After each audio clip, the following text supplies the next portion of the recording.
The red stamp on the rent notice stared back at Sophia from the center of the kitchen table. It was a jagged, aggressive mark that dictated her deadline, Friday.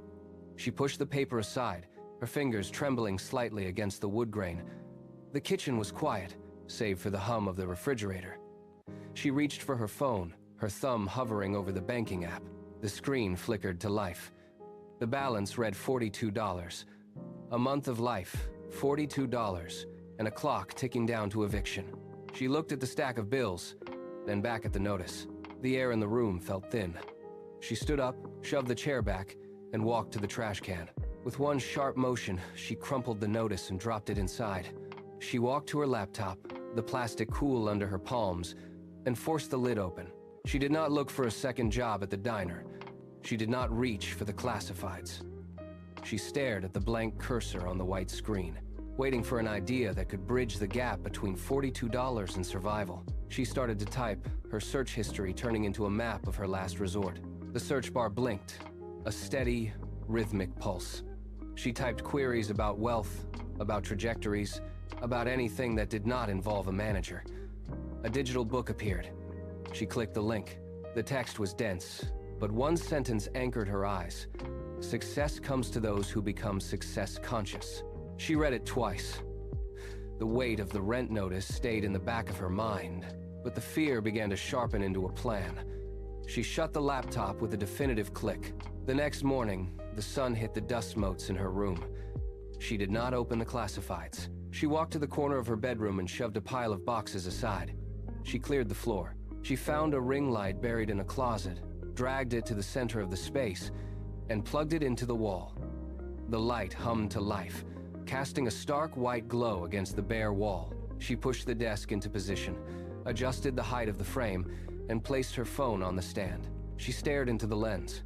The room felt different now. It was no longer a place to sleep. It was a studio. She took a breath, centered the frame, and pressed the button to start.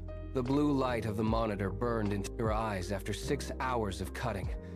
She trimmed the silence, tightened the transitions, and color-corrected the footage until the frame looked crisp. Every edit was a deliberate choice. She hovered the cursor over the upload button, clicked it, and watched the progress bar crawl to completion. She waited. She refreshed the browser page. The view count remained at 0. She stared at the screen, expecting a notification or a comment, but the internet gave her nothing back. The silence of the digital void felt heavier than the debt on her kitchen table. She pulled her hands away from the keyboard and looked at the empty room. She could have walked away. She could have turned off the ring light and gone back to the classifieds. Instead, she opened the editing software again. She started a new project. The next morning, she filmed. She set the frame, adjusted the light, and spoke to the empty room as if thousands were watching. She uploaded it. 0 views again. It did not matter. She treated the repetition like a physical workout, pushing through the lack of response with the same intensity she would have applied to a full-time shift. She finished the day, closed the laptop, and prepared the gear for the following dawn. By the end of the month, the analytics dashboard displayed a stagnant number, 12. To most, that was a failure. To Sophia, it was data. She stopped guessing what the audience wanted and started reading what the graph dictated. She pulled up the retention chart, tracing the jagged lines where viewers dropped off. She identified the exact second they lost interest and cut that filler from her next script. The bedroom corner was no longer just a studio. It was a production line. She standardized her lighting angles, memorized her pacing, and timed her segments to the second. Every morning began with the cold logic of the previous day's metrics. She treated each video like a prototype, iterating on the hook, the tone, and the call to action. Her afternoons were spent under the glare of the ring light, filming with a clinical precision that left no room for hesitation. Every night, she opened the comments section. She read every single word. She replied to every single person, turning those 12 strangers into a foundation. She was not just making content anymore. She was constructing a machine. The amateur had vanished, replaced by a strategist who measured progress in retention percentages rather than fleeting validation. She closed the laptop, and the screen reflecting her face in the dark, and set the alarm for dawn. 3 months bled into one another. The subscriber count crawled, finally hitting 500. But the red notice on the table remained a constant, jagged threat. Every dollar she earned from small sponsorships or platform residuals was immediately diverted into a low-risk fund. She lived on the thinnest margins, eating the same meals and wearing the same gear, refusing to upgrade her phone or buy a better chair. The pressure was a physical weight, a tightening in her chest that arrived with every unpaid bill. She saw the numbers rise, but the gap between her bank balance and her safety net felt like a canyon. She launched a newsletter, linking her videos to a landing page to capture emails, treating every lead as a lifeline. When a small surplus appeared, she did not buy comfort. She bought a better microphone. She spent her weekends researching search engine optimization and testing thumbnail color palettes, squeezing every ounce of potential out of the content. She was operating in the red, running on caffeine and the cold certainty that if she stopped, the machine would collapse. She sat at her desk, staring at the flicker of the cursor, knowing that 500 subscribers could not pay for the next month of electricity. She did not look for a way out. She looked for a way to grow faster. 1 year of daily uploads culminated in a Tuesday morning that felt like every other. Sophia sat at her desk, index finger hovering over the publish button for a video on market trends. She uploaded, closed the tab, and prepared to start on the next script. Then, the first notification pinged, then another, then a rapid-fire succession of alerts that silenced the room. She clicked the Analytics tab. The graph was no longer a slow, steady incline. It was a vertical wall. 500 views. 5,000. The numbers blurred, spinning upward in real time. She refreshed the page, heart hammering against her ribs, watching the counter lock onto 50,000. The comments section exploded.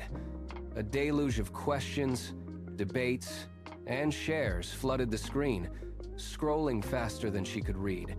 Every metric she had obsessed over: retention, click-through rate, watch time was peaking simultaneously. The algorithm had finally locked onto her channel. The silence of her apartment was shattered by the relentless vibration of her phone on the wooden surface. She leaned back, the blue light of the monitor illuminating her face, and watched the view count climb another 1,000 in seconds. The machine she had spent a year building was no longer just running. It was roaring. The inbox, previously a graveyard of ignored requests, transformed overnight. One message stood out, bearing the logo of a global tech firm. They wanted a sponsorship, offering a sum that would have covered her rent for an entire year. Sophia read the terms, checked the brand alignment, and verified the payout. She did not call a friend. She did not celebrate. She sat at the desk, printed the document, and signed her name with a slow, deliberate hand. The notification of the transfer appeared on her screen minutes later. The money sat there, a tempting digital figure, but it never touched her personal account. She tabbed out, opened a browser, and navigated to a software license page. She clicked through the tiers, selected the professional suite, and entered her payment details. The total drained nearly 80% of the sponsorship fee in a single transaction. She watched the progress bar as the high-end editing software installed, replacing her free glitch-prone tools. The room felt smaller now, crowded by the weight of her own expectations. She opened a blank project file, imported the raw footage for the next video, and began the cut. The sponsorship was not a finish line.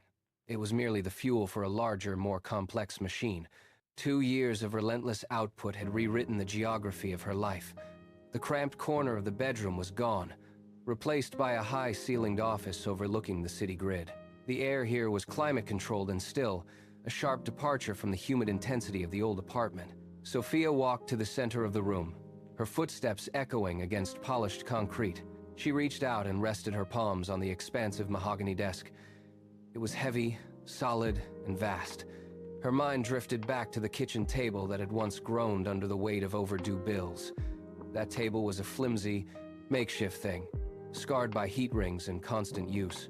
This desk was a testament to the thousands of hours she had poured into the monitor sitting before her. She opened a drawer, feeling the smooth slide of the mechanism, and pulled out a stack of financial reports. 6 figures. The revenue was no longer a dream or a desperate necessity. It was a baseline. She looked at the city lights through the floor-to-ceiling glass, then back at the screen. She was not finished. The growth was not just a number on a ledger, but a structure she had built from nothing, one upload at a time. The office door pushed open, and a young creator stepped inside. eyes scanning the high-end equipment with visible envy. He gripped his own camera tight, his knuckles white. "How did you go viral so fast?" he asked. The question hung in the air, reductive and hungry. Sophia did not answer with a strategy or a marketing hack. She walked to the far wall and pointed to a single, framed calendar.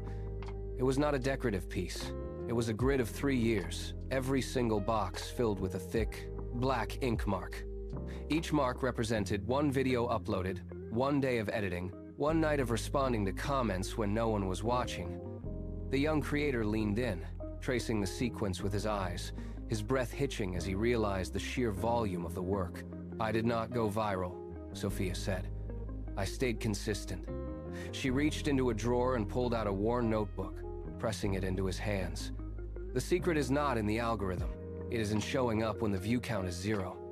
She turned back to her desk, leaving him to stare at the wall of black ink, the myth of the overnight success crumbling in the silence of the room. The young creator lingered, his gaze still fixed on the calendar. But Sophia had already moved on.